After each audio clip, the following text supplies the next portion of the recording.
Tony Amos has been with the University of Texas Marine Science Institute in Port Aransas for 31 years, a research associate for 27 years. He retired in 2003 to continue service as a research fellow and director for the ARC, which is the Animal Rehabilitation Keep. And if you haven't been over to UT in Port Aransas and seen the ARC, it's worth it to go over there, and I'm sure Tony could enlist your help as a volunteer. A facility he founded for helping injured sea turtles and marine and aquatic birds 25 years ago. His oceanographic career has spanned 44 years with the research expeditions to all the world's oceans and many of its seas, including 35 cruises to the Antarctic and 5 to the Arctic. He is a holder of the U.S. Antarctic Service Medal. In Texas, he has studied several aspects of nearshore and bay and estuarine processes, circulations, current, hydrography, and tides, and conducts long-term study of the Barrier Island beaches, which is now in its 29th year. Tony knows about what's going on these beaches more than anybody.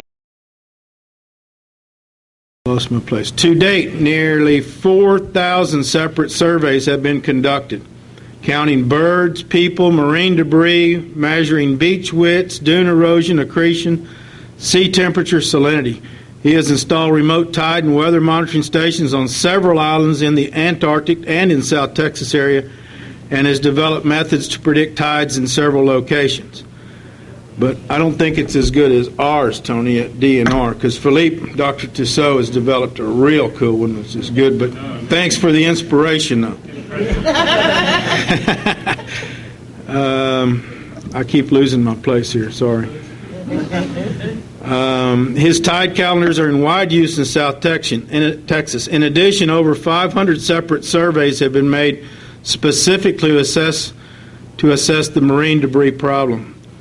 Tony has served as on the National Academy of Sciences, National Research Council, Marine Board Committee on Shipborne Waste in 1993, and now has been elected to be a member of the National Academy of Science, National Research Council Committee on Effectiveness in International and National Measures to Prevent and Reduce Marine Debris and its Impacts. He is a member of the New York Academy of Science, the American Geophysical Union, Texas Marine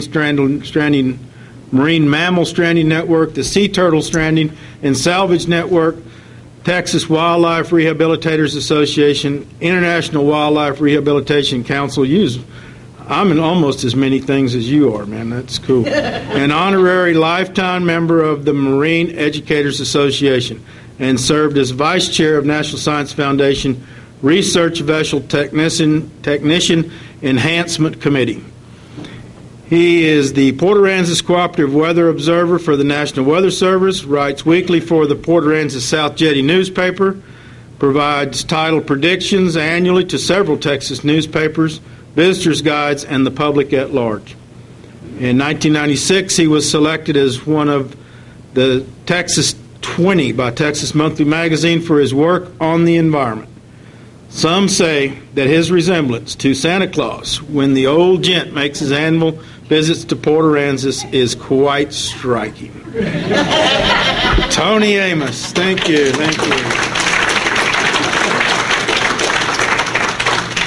Well, thank you, everybody, and I also want to thank John for doing this, putting on, and his team especially.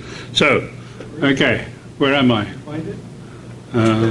It's on the drive. It's on the drive. Go to the one on the drive because it's got to pick up a couple of. Movable disc up down the bottom.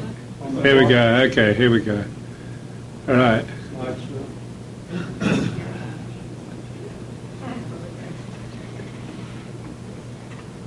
All right. So there we go. That's at night time. Oh, here we go. Okay. All right, so 30 years of weed watching. Of course, I watch other things as well, but there's no doubt about when you go to the beach in South Texas that one of the dominant things that you notice, visitors, people who've been there for all of their lives alike, they notice the seaweed on the beach, and the seaweed being primarily the Sargassum weed. So I've attempted to try and quantify how much there is on the beach, when it occurs, seasonally, and whether it's changing in time. It's a very difficult thing to do. I have not been able to do it except for a couple of short experiments lasting a couple of years. I've not been able to do it in a properly quantitative way because it is constantly changing. It's not only is the thing you're trying to study changing, but also the effort to remove it is changing all the time. Totally inconsistent ways have been going for years to remove it, and many of my plots where I've vehicle comes along and removes my my study weed. So it's a difficult thing to do. All right.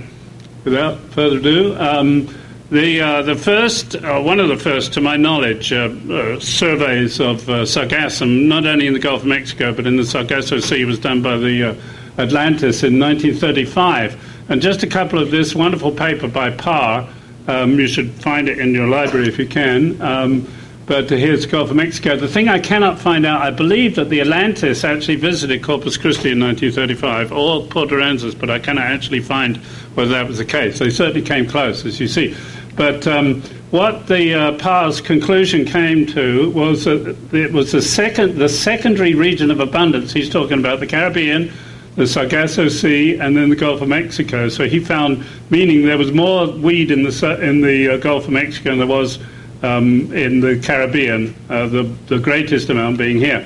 And he said that is the secondary maximum, is entirely separate from the Sargasso Sea proper without any continuity of abundance through the intervening region. Now, you often hear that the source of our weed is the Sargasso Sea.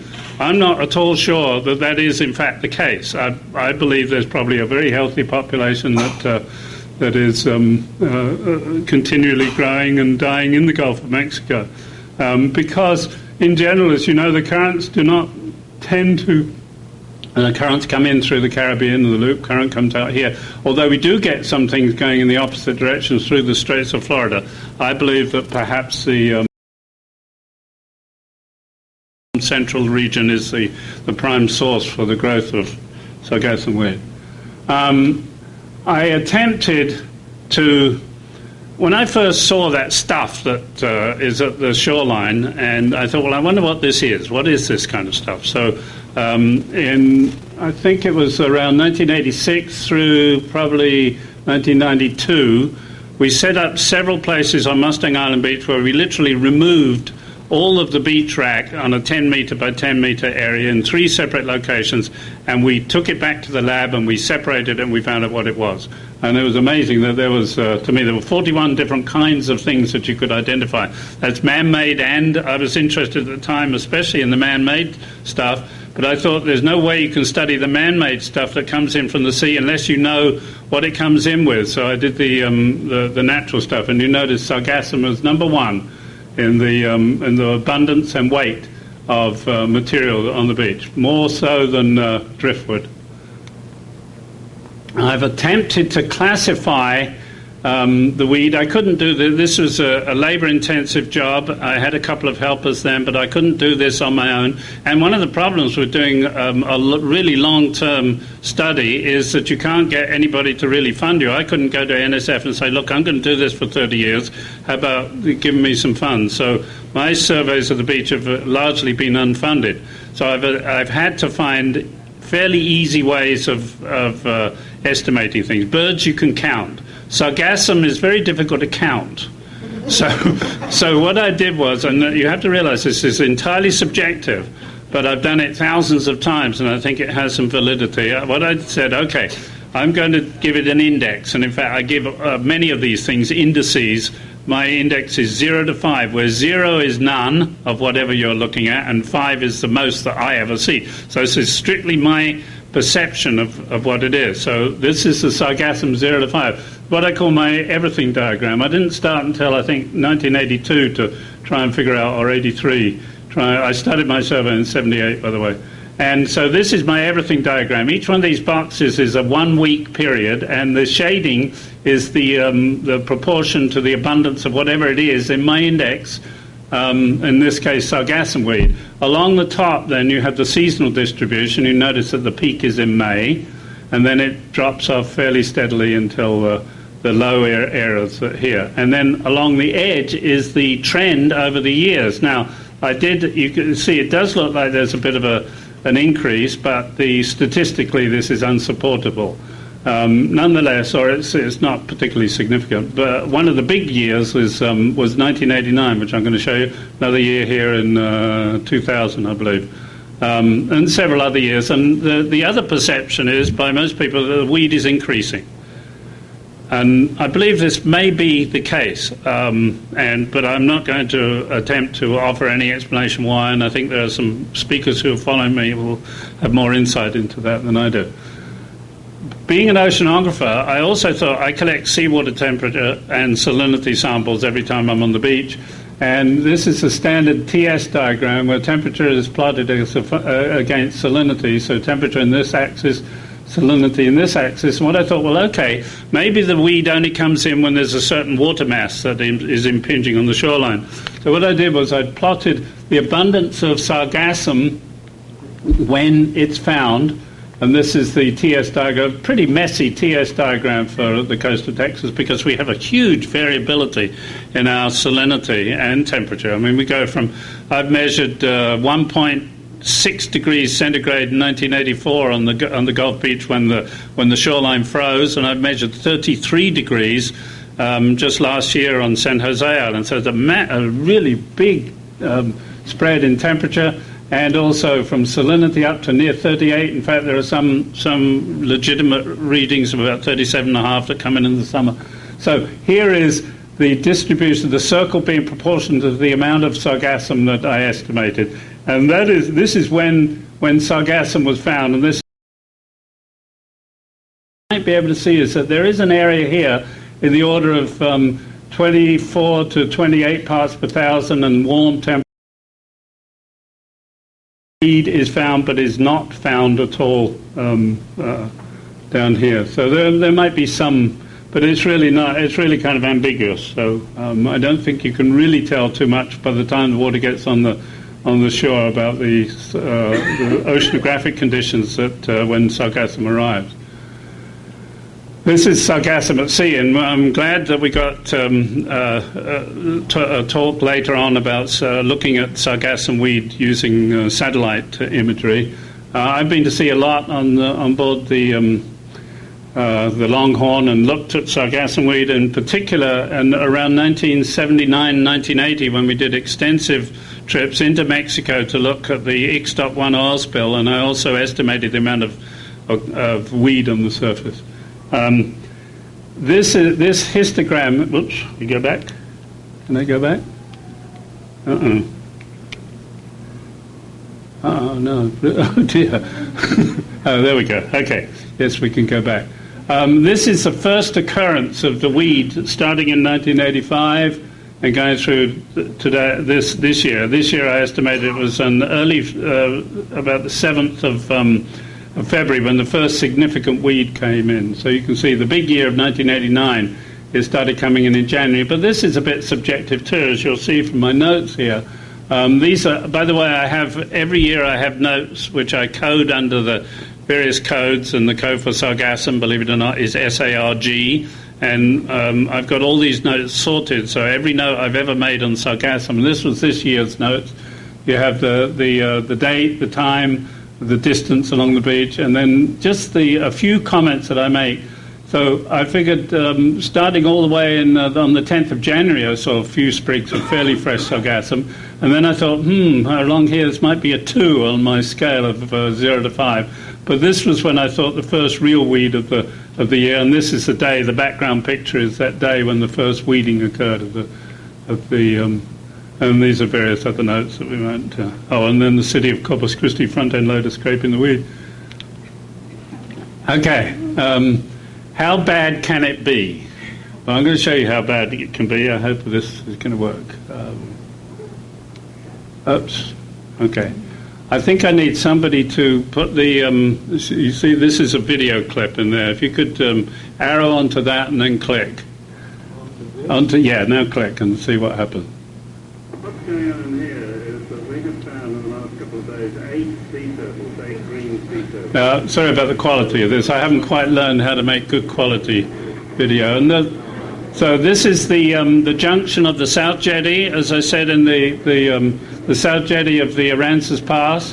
And nowadays it could also be at the junction of the South Jetty of Packery Channel, where you get almost each year now you get this huge accumulation of weed. And I said that, and what has happened is that it has become a trap for sea turtles, especially small green sea turtles. And we sent some volunteers into the sea, and I was a little bit worried about this because this was pretty dangerous, to try and find these sea turtles, these green sea turtles. And I believe this day we found something like 8 greens that were totally trapped. And you can see these volunteers looking for the sea turtles. And also, by the way, you notice that the bird, whenever you see the bird standing on the surface of the water, you know there's something in there. So it's like when you go out fishing in your boat in the bays and you suddenly see a great blue heron feeding and you realize you're perhaps in too shallow water. But, this is a group of people that volunteered to go in and turtle gatherers, as I say.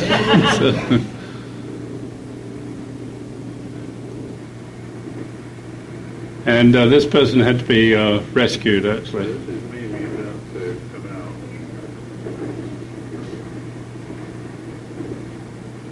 So I think probably you could maybe just... or maybe I can do that. Maybe I think we've probably seen enough. It is quite an amazing phenomenon. And of course, this is the county park there, a very popular park. And there are times of the year when people just won't go there because that weed is extensive. It stretches for a half a mile, and where it's on the shoreline, which I hope I'll show now. Okay. Yes. By the way, why do we have a light shining right on the screen? Is that meant to be? Okay, because I want to show this. When this stuff gets on the beach and is no longer floating in the sea, you can see this is these are my feet, and these are my footprints trying to go out to get a sea turtle. So there is no doubt that this amount of this quantity of weed, which happens every year, does present a problem. It presents a problem because, as we all know, our community is dependent to a great extent on the tourism. And if you talk to the tourists, and I do, most tourists hate the weed. They hate the weed. And yet, and I've always advocated that the weed is, in fact, a very important feature of the beach. But so here we have a classic clash between the people that make their living and promulgate our beaches as being some of the best in the nation, and then when people come down to see it, frankly, it sometimes just looks horrible.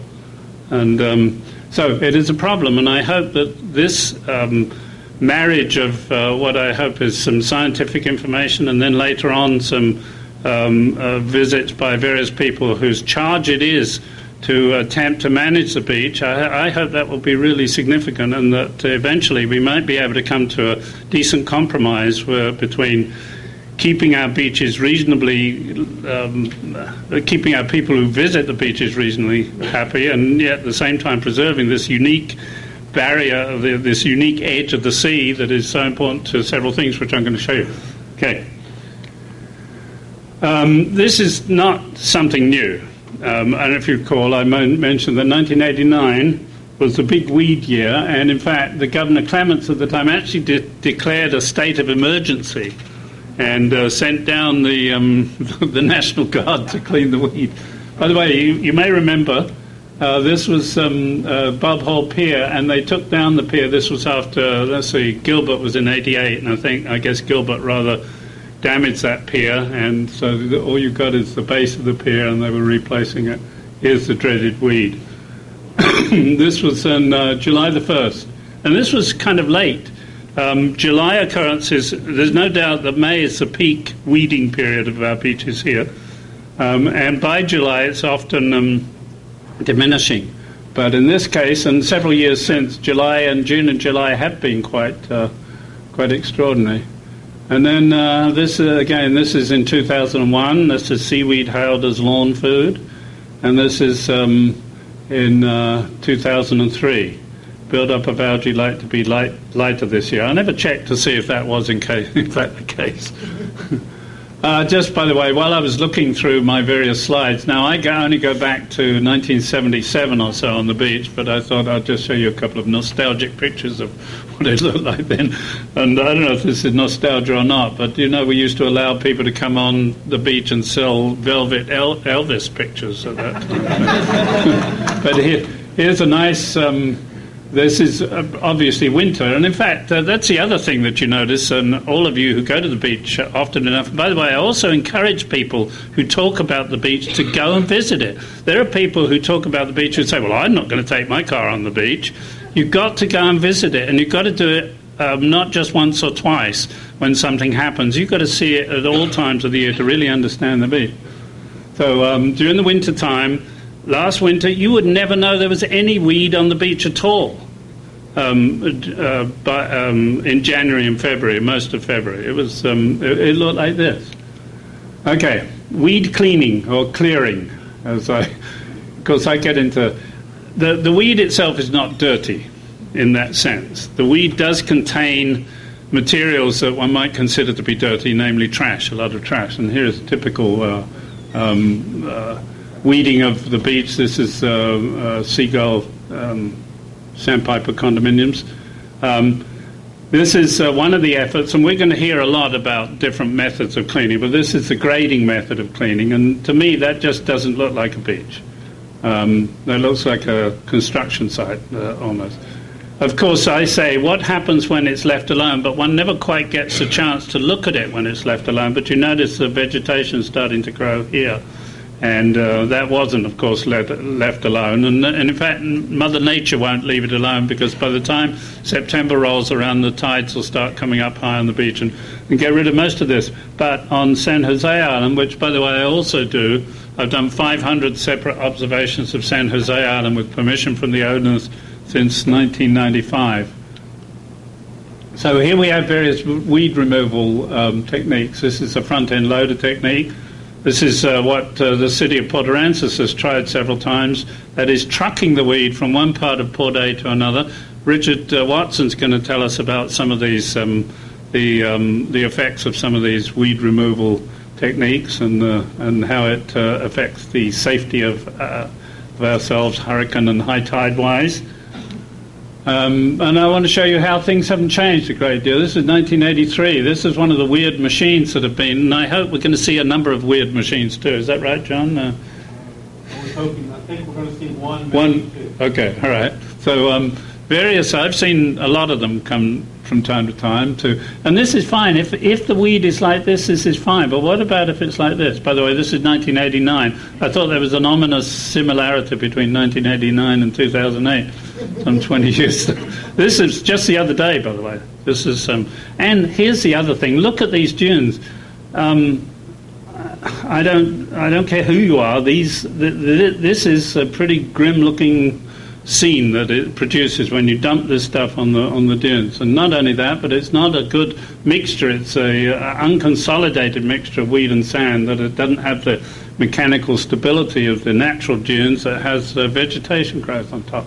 So here, this is the front end loader coming along, pulling this stuff off and then putting it in the weed. In the springtime, which is when the weed generally is most abundant, then we get very narrow tides, very narrow beaches, because we get high tides. So this just happens to be a narrow springtime beach. This couple of slides that I show where the weed has actually acted. In this case, the weed has acted as a sand trap. As you see, the sand is blowing out of this is during a northern sand's blowing out of the dunes into the sea, but where the weed was left alone, you'll see that it's piling up here. In this case, the weed has acted as a wave barrier. This, by the way, is right at access road number 2, where actually a bit beyond that, where one entity stops clearing the beach, and you notice this is where it's been cleared, and the tide has come all the way up to here. It's where it hasn't been cleared, and that's acted as a wave barrier, and the tide, the sea's only come up to there. And just, again, the weed piles on Mustang Island, in contrast to the sea oats on San Jose Island, are night and day. This is a furrowing technique, and I think we're going to hear about that, where this is one method of doing this. But but one of the things that I haven't mentioned, I am going to mention, is that our beaches are known to be a nesting ground for sea turtles, in particular the Kemp's Ridley sea turtle, which is increasing in numbers. Last year we had 128 nests of the Kemp's Ridley in Texas beaches. Already this year we're probably up to 50, and 3 have occurred on Mustang Island. And this presents a definite barrier to sea turtle nesting. And one of the things, although I'm sure that the people who manage the beach are aware of this, I believe that there is virtually no attempt made at the present time to mitigate what is done on the beach with the fact that the world's most endangered sea turtle actually nests on this beach.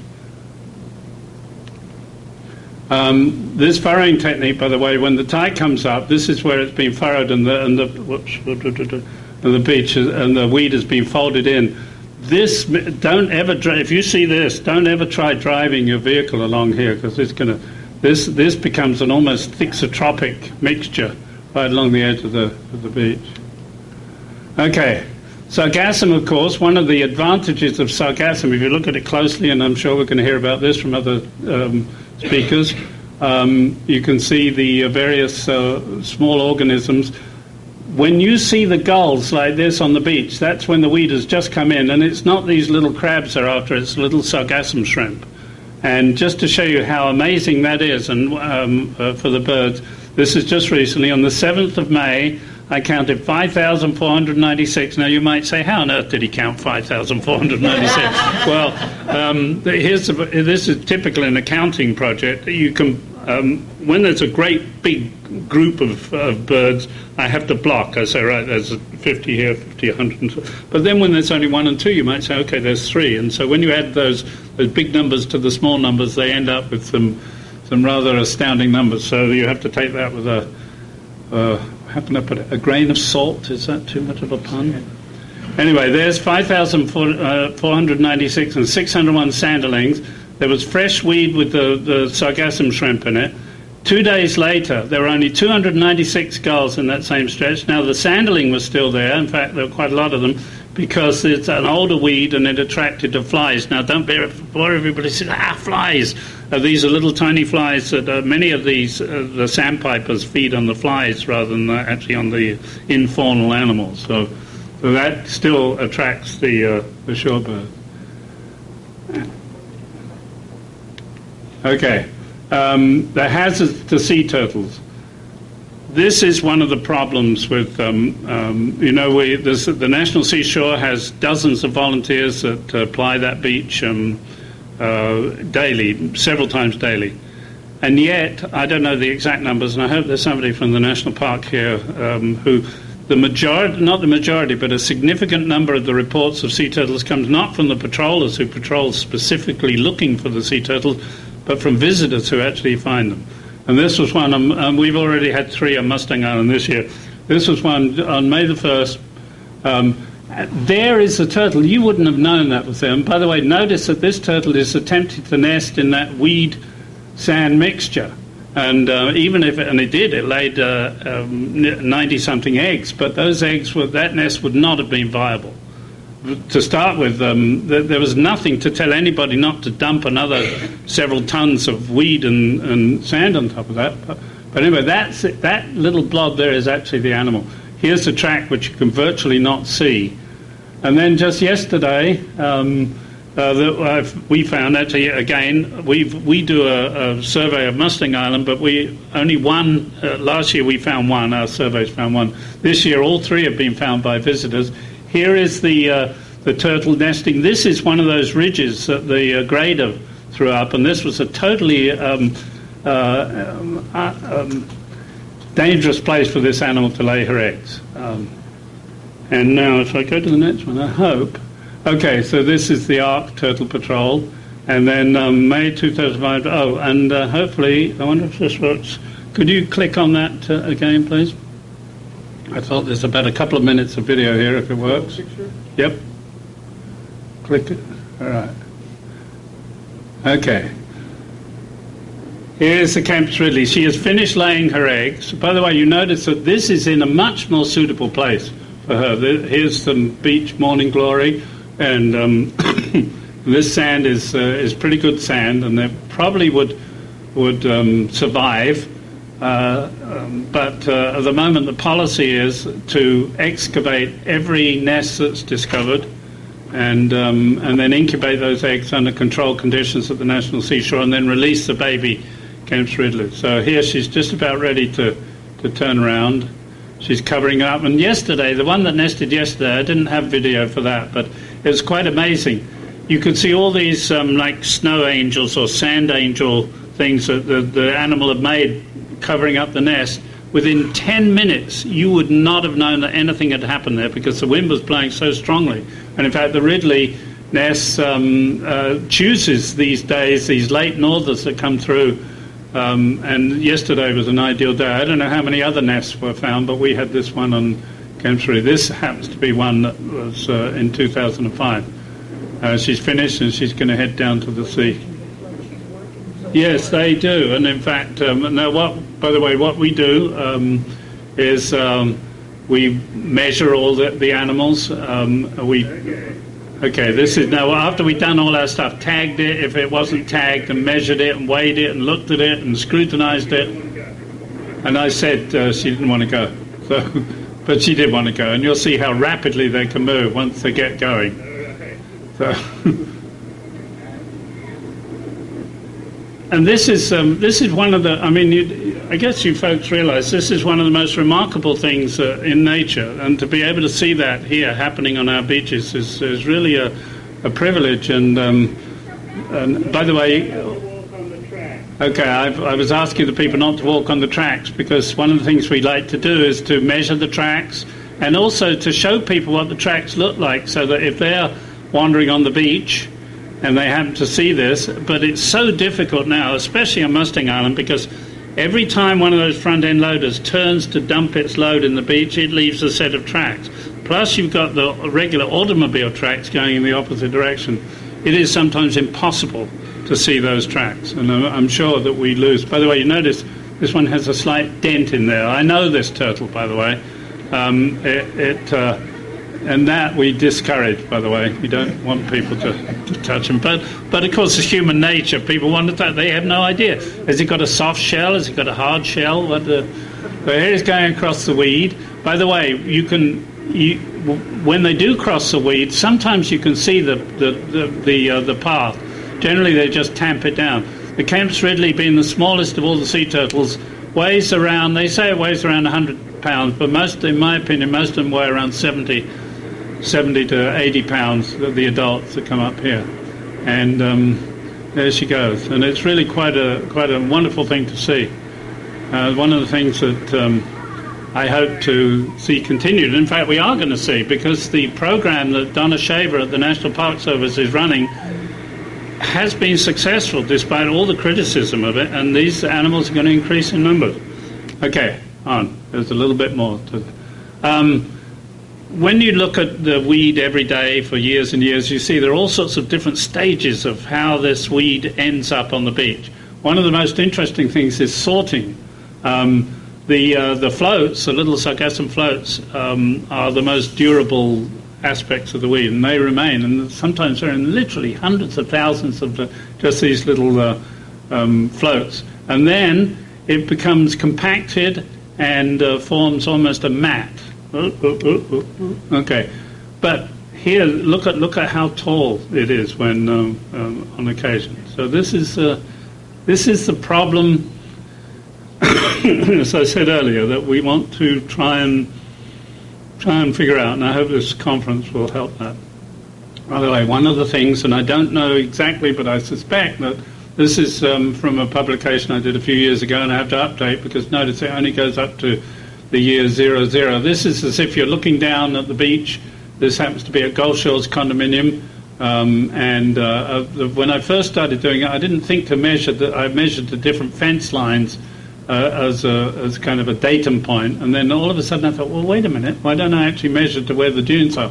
So starting here in '88 after Gilbert, this is where if you're looking down in sort of time and space, this is how the dunes are advancing, and this is how the shoreline is decreasing, and so you notice that the beach itself is getting narrower. There was in fact, in September and October of each year, you normally see a little encroachment, a little bit of dune erosion.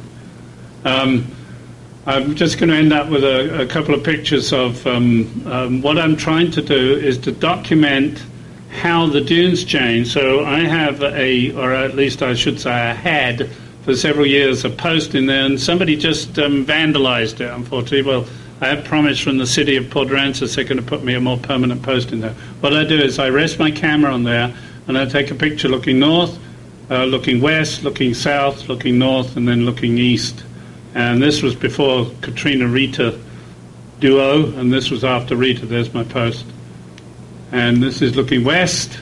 That's looking towards the land. This is looking, then I turn looking south, looking east, and then looking north. And so now I'm just going to run through these few. This is what happens. Here is a load of weed and sargassum that's been deposited on the beach, and you're just going to see several of these. By the way, I'm making these into a movie, which I don't know if it'll make the bestseller list, but I've been doing it for nearly 4 years now. So okay, so this is August 30th. Notice the morning glory beginning to take over here. This is September 22nd, September 25th. Well, this was the big event. This was Katrina.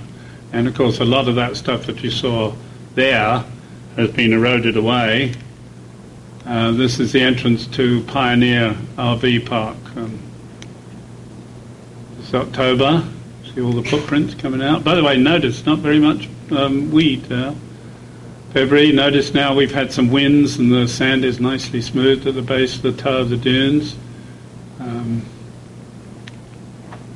And now this is in August, coming near the most... and here, by the way, is some weed that's been allowed to accumulate at the base. January 17th. How come I suddenly went there? Oh, I know, because I go through. Okay, March 26th. April 25th, May 01, by the way, there's a little bit more has been dumped here in May, especially right here by my... In a way, I want them to dump it where I am because I want to see what happens when they do dump it. Another way, I don't want them to dump it where I am, but where I'm doing my... June, look at that, how that morning glory is extending out into the beach. August, October... And and that's the end of it. I just say thanks to the University of Texas Marine Science Institute for allowing me the freedom to do executive beachcombing for 30 plus years. I've attempted to do most of it on my own time, but and then thanks to my wife and family for allowing me to devote 10,000 hours of my time to the beach. And these are the sites that I want to preserve seeing. That's it. So, thank you. Did I overextend my time? Yeah, but that's fine. Sorry. Questions, that's fine. We're going to do this because we're here to learn. We're not here to watch clocks. So. Any questions, comments? Yes, ma'am. So the sargassum there at the jetties, it gets like almost solid Oh, yeah, in the water? yeah. You could actually get stuck in it. Yes, and the sea turtles get stuck in it. Yes.